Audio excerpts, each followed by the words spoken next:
Hello there and a very warm welcome to another edition of Channels Beam. I'm Victor Matthias. Now, the 5 for 5 demand made by NSAS protesters may have been given some sort of attention by the federal government. However, voices were raised once again over the social media, as was the NSAS hashtag at the beginning, but this time over a clampdown on accounts of persons believed to have been engaged in terrorism. Though a court order was obtained, some Nigerians have shown resentment towards the move, with some even envisaging it might trigger further protest. That will be our focus on the program today, but as always, we will get to that. But let's first of all see what made the trends on social media in the past week.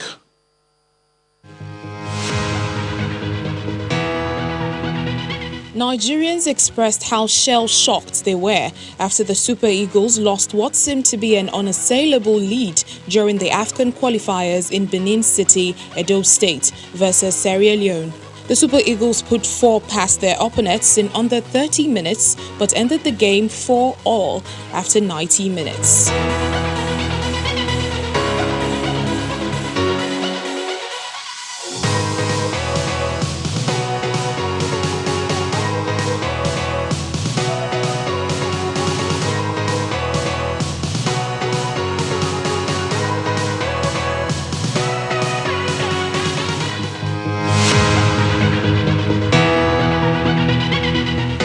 Following the increase in the pump price of premium motor spirit, also known as petrol, many Nigerians couldn't help but vent their anger over the development.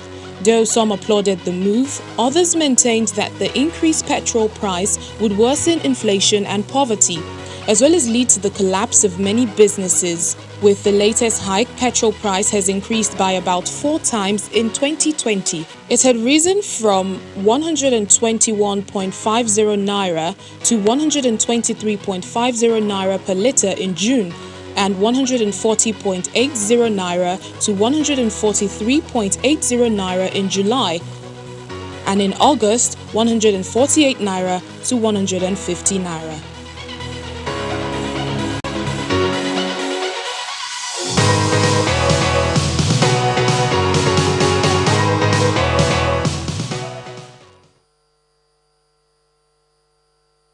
Well, there you go. Those were the trends in the past week, but you can also be a part of the conversation. You can tweet at us at Channels TV, at Channels Beam, at Victor_MBIDI, and you can also use the hashtag Channels Beam.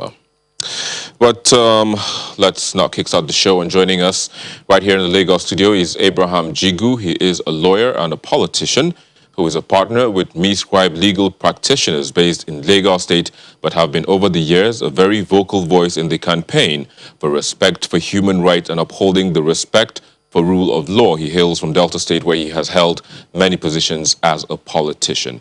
It's a pleasure to have you on the program. Thank you for having me. Indeed. We also have joining us via Zoom from Uyo, Ikemesit Efyong. He is a legal practitioner, a research consultant, communications and PR professional. He currently is the head of research at SBM Intelligence. He is also the deputy research lead, Information and Communications Technology Committed Nigerian Bar Association section on business law, and a regular commentator on Nigerian and African affairs in national and international media. It's a pleasure to also have you on the program. An absolute pleasure to be with you. Indeed. So kickstart the conversation for us, Ikemesit. So much has been going on since the 5 for 5 demands have been met and are being looked into at the moment. Some have been met, actually. But there also have been some developments since then. What was your reaction when you heard about some of these? So the primary issue, right, surrounding the 5 for 5 demand was that if you circle back to the genesis of the NSAS campaign, the entire idea wasn't just to have a blanket campaign against police brutality that didn't have a verifiable set of aims, right, and objectives which would serve as a benchmark for success and progress, right? And so, you know, the 5 for 5 issue, right, basically served as, you know, the catalyst for keeping the campaign honest. The the initial aftermath of the protest, and when it started in early October, the dominant criticism was that the campaign was open-ended, and there were going to be varying interpretations of what success, right, looked like, depending on the political inclinations of whoever was making that assessment. And so the 5 for 5 was supposed to be a neat bucket that sort of crystallized what the core look and feel of the success of the EndSARS campaign would be for most of its promoters. But what has happened now is that it appears as though the 5 for 5 issue has served as a byline for a couple of practitioners to say that the campaigners were aiming for, or the campaigners had, either unrealistic demands, right, or there were things that the government could pick and choose as to what they could do, certainly in the short term, as against what might be politically expedient for the government to make happen in sort of the long term. And so, like much of the EndSARS campaign, it appears as though the 5 for 5 situation has become mad in its own political controversy, if I could put it that way. All right, I will just come back to you in a bit, but let me just get to hear from you, Abraham. So there's also been the issue of people shouting about the rule of law in the way some of the things have been done post all of this. Point in case is the freezing of accounts of some of the persons I think that were perhaps maybe part of the protest. Do you think rule of law was breached in any way? No, I do not think the rule of law was breached. As an individual, do I think the EndSARS campaign or their demands are valid? Yes, absolutely.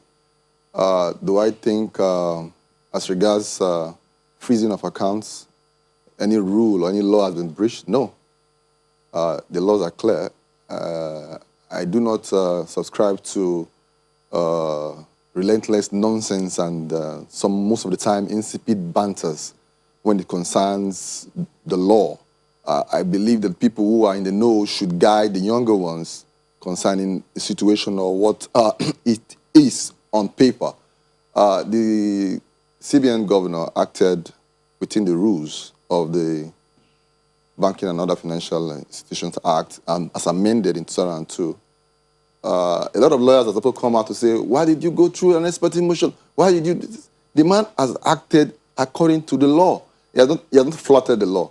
What I expected people to do was to advise those who were involved to seek refuge within the law. The courts are there to interpret whatever the BOFIA Act has laid out. So if the BOFIA Act, which we may know or may not know, was drafted by the military and is intended to be draconian, naturally. So, but then it has been amended by the National Assembly in 2002. Now, a point in case is a member of the National Assembly who is supposed to be in the know, who is advocating for sort of siege on a bank, who only obeys his regulators.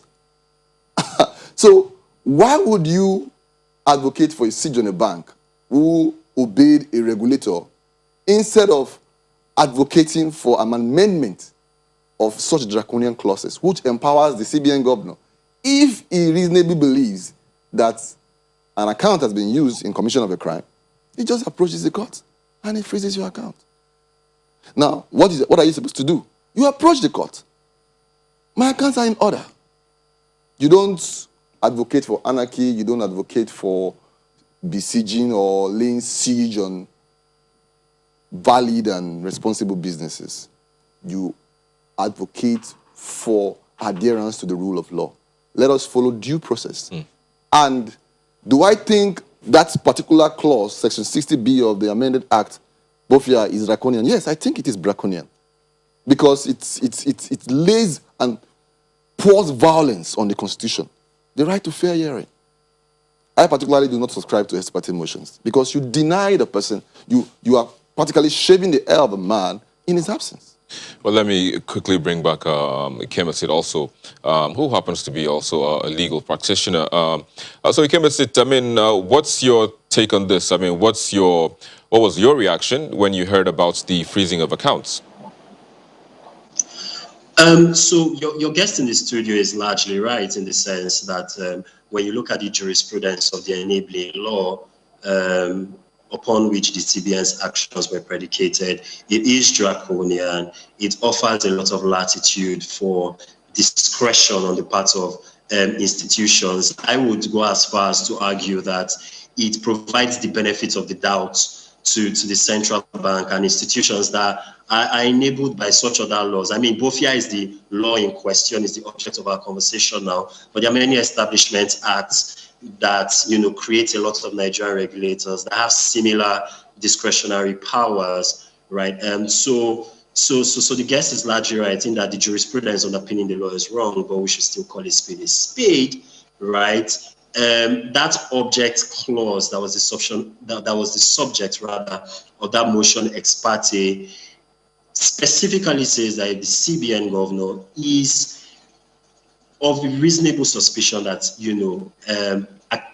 that certain accounts were used in the propagation of a crime, the question now becomes for all of the affected parties when they eventually go to court, and to be a matter of when and not if, would be, is the right to protest a crime, right? Now the dominant narrative on the government end appears to be that they are connecting most, if not all, of the promoters of the EndSARS campaign to the looting and the violence, which followed, the crackdown on the protests. But we also need to recognize that protests happen in many cities across this country that were largely peaceful. Yes, there were incidents, there were isolated incidences of violence, but for the most part, these protests went on largely peacefully. And in many of the cases where violence actually occurred, it was either in response to or as a direct result of actions on the part of security authorities. And so the interpretation of actions, of timelines with respect to the campaign, right, will really depend on who's making the assessment and who is making, an argument or a prayer before any court of law in this land. Yeah, the fact that... I was saying that, okay, based on that, now based on your comment that it depends on who is making the argument, that means it could have gone any way or both ways.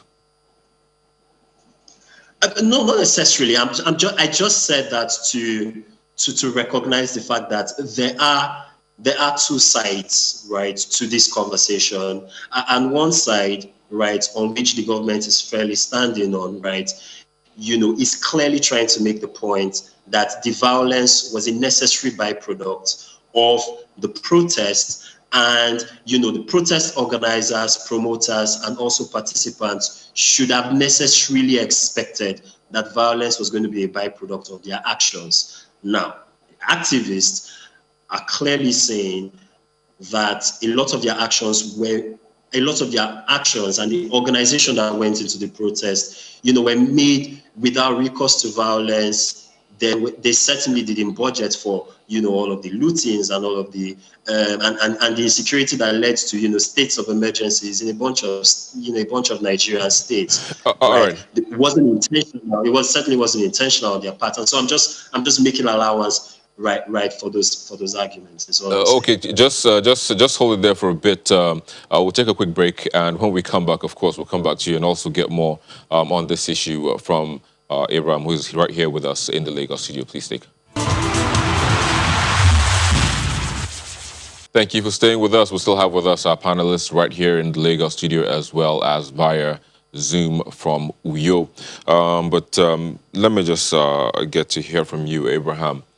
Now that the issue is in court, do you think that, like you said, it was the right thing to do, but they also feel that their rights were trampled upon, and that's why they've approached the courts, and they also have like an essay and representing them.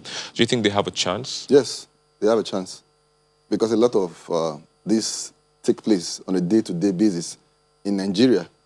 You may not know, but people's accounts are frozen every day. The security forces approaches a magistrate, he issues an order for an account to be frozen. The order is sent to the bank, and the bank immediately freezes the account.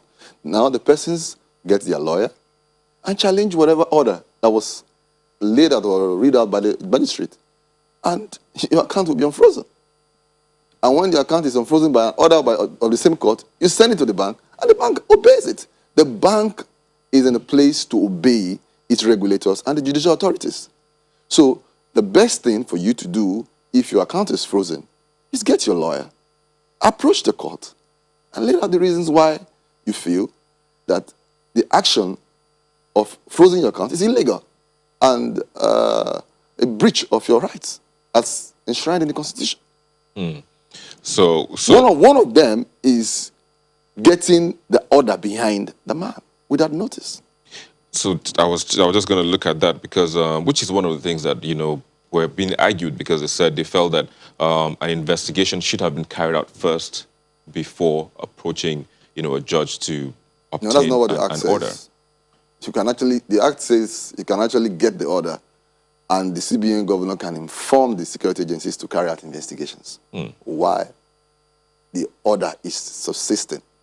And even he can ask and approach, come back to the court and approach it for a further extension of that order. So that's what the act says. That's why we say the act may not necessarily be nice, or the act itself is waging violence on the Constitution, on the Federal Republic of Nigeria.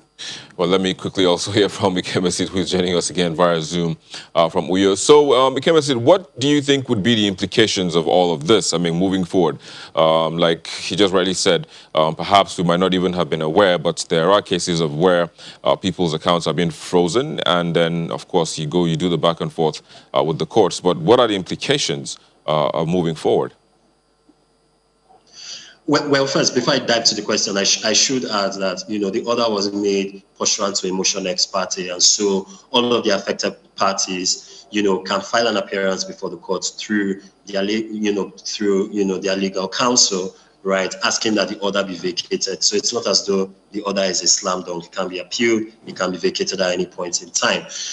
As to the wider implications, we are seeing a situation where it appears as though Nigeria is reprising some of the tried and tested tools of speech regulation. Some would say the muzzling of these dissenting voices, which was a hallmark, right, of our time under military dictatorship, right? And so, see, for most of the promoters and for most of the campaign, for most of the NSAS campaigners, a lot of whom I know, a lot of whom I'm in touch with, and a lot of whom I constantly speak to, all they want is a conversation. It feels very ironic that at the same time when there are 23 state judicial panels of inquiry currently going on right now, looking into the salient issues, right, around police brutality and other forms of police misconduct in this country, we have a situation where regulators are able to freeze the financial assets of some of the key voices and organizations that have been at the helm of the campaign. So it's almost as though, to use a term that is very common to the legal profession, it's almost as though the government is approbating and reprobating. On the one hand, you are enabling a conversation to happen through officially commissioned organs and institutions of government, and on the other hand, you have government regulators, right, that are behaving this way and basically stifling speech, because there are jurisdictions in the United Kingdom, certainly in the United States, where the courts have established, right, that money is a form of speech, right? Your ability to marshal your financial resources towards achieving your stated goals and aims is a form of speech and power, and certainly so in a democracy. And so to have this happen, I think it should leave a lot of Nigeria. It seems the internet has perhaps, come between us and that conversation. But just in case Ikemesit comes back, I beg your pardon, we would be wrapping up the conversation. But just before we go quickly, what do you think would be the implications, just in 30 seconds? implication of what's going on moving forward? I think, like you said, the conversation will continue. The judicial panels are doing their jobs. The CBN governor has invoked the acts that empowers him to do what he's doing. They are all within the limits of the law. Nobody has gone outside the law. So I think the implication is that people will be justified. And if there's a case to answer, people will answer for them. We cannot turn our blind eyes to the violence, the amount of violence that was unleashed on the country. A lot of people pretend that policemen, even though as bad as rotten that may be, were attacked. They have families. Most of them are not remembered.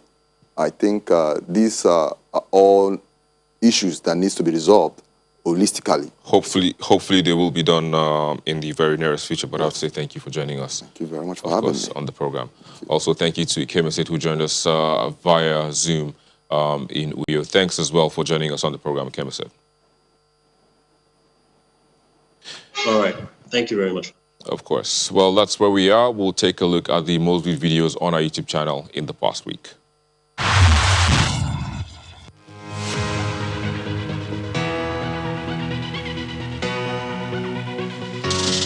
This week's most viewed videos kicks off with the incident that occurred during the swearing-in of Governor Godwin Obaseki for his second term in office. His aide-de-camp slumped as he was given his acceptance speech. Unaware, the governor continued. I want to single out for special appreciation all Edos in the diaspora. Up next is the commander of the 81 Military Intelligence Brigade, Brigadier General Ahmed Taiwo, expressing displeasure with the Lagos State Governor Babajide Sanwo-Olu for denying that he invited the army to come and restore calm at the Lekki Tollgate area of the state in the heat of the NSAS protest. He called the Chief of Army Staff and called the GOC 81 Division and asked for intervention because the police had been overrun. In third is the video of the Oba of Lagos pinpointing the reason behind the NSAS protests. And you see all these people saying that police, NSAS, police something. It is not police alone that requires reformation. It is the entire system in the country. Don't let us deceive ourselves. It is money, money, money. Grab, grab, grab, grab. Second Sport sees the video of the sister of an arrested NSAS protester, Eromosele Adini, narrating how her brother was arrested by security operatives. Need to see my brother. Like, so I can't take you to my house. You have to explain why you want to see my brother. When he asked me, I told him, Pop, I'm playing. I said, I'm sure that this is about the NSAS protest. While the visit by Southeast governors Ohaneze Ndigbo leaders to Governor of Rivers State Nyesom Wike over Oyigbo violence tops the chart as the most viewed video in the past week. That we have come to a family meeting. No matter our geographical divisions, we are intertwined. And there you go. Those were the most viewed videos on our YouTube channel in the past week. However, if the one you were rooting for wasn't there, just head to our YouTube channel and view, as well as share with your friends, your families, as well as your foe. And who knows, next week, it just might be on the charts. But that's where we'll wrap it up on the program today. Thank you so very much for watching. I'm Victor Matthias. Bye for now.